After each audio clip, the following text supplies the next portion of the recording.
Workplace dynamics. It's a complicated topic, and we are going to address it head-on here this morning. I'm with Joanne Lipman, a best-selling author of That's What She Said.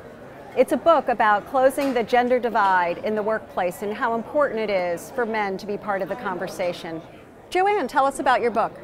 So I began That's What She Said 3 years ago, and the reason I wrote it is because women have been talking with each other about the issues we face at work for many, many years. Issues like feeling marginalized, overlooked, underpaid, simply not given the same level of respect as the man sitting right next to us. But what we haven't been doing is talking to men about it. And so I felt like women talking to one another, it's a great conversation, but it's half a conversation. And for us to really come to a full solution, we need men to be part of that conversation. What was the most surprising finding? You know, I found surprises all along the way, but so much of what I found was that so much of what we experience at work doesn't start in the workplace. It's really things that start way earlier, back at home. A lot of it is unconscious bias, right? Unconscious bias are these biases that we have that are buried so deeply inside of us that we don't even realize they exist. And we all have them. Women have them, men have them, and they impact every element of every day. And it's the reason why women are very often uncomfortable in the workplace. There are these very subtle things that are happening to us. Could you tell us what are some of the important steps we should take to try to close this gender divide? Sure, and in That's What She Said, I actually have a cheat sheet in the back of the book with a dozen steps you can take right now to help close the gender gap. And I'll just give you a couple of examples, because these are simple steps that actually move the needle. And I gleaned them from interviews that I did primarily with men who are trying to close the gap, because I interviewed men across the country in a variety of industries.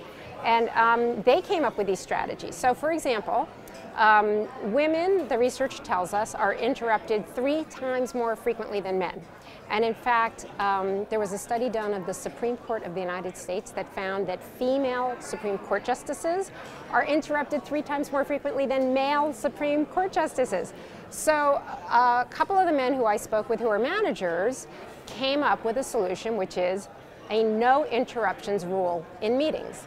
Very simple, the idea being if you're speaking man or woman, you must be allowed to finish your thought and then others can weigh in. And the men who I spoke with said it really transformed the meetings, because there were a lot of these instances where women were simply not contributing because every time they opened their mouths, they got interrupted by their male colleagues.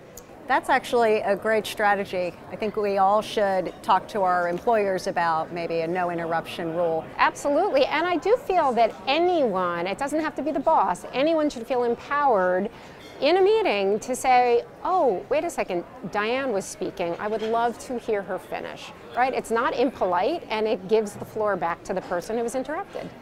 So besides interruption, if you could wave a magic wand and get rid of one behavior in the workplace, what would it be?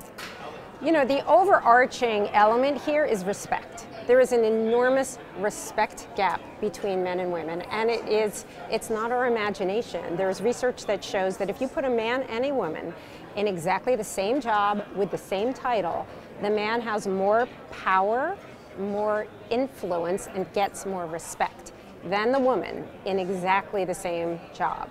And so this underlies almost all of the issues that we talk about, and if we could simply close the respect gap, that would go a long way toward actually really eliminating so many of the obstacles that women face. That's great. Thank you so much for being here today. I hope everyone takes the time to read That's What She Said. It's great strategies for men and women in the workplace. Thank you so much, Joanne. Thanks for having me.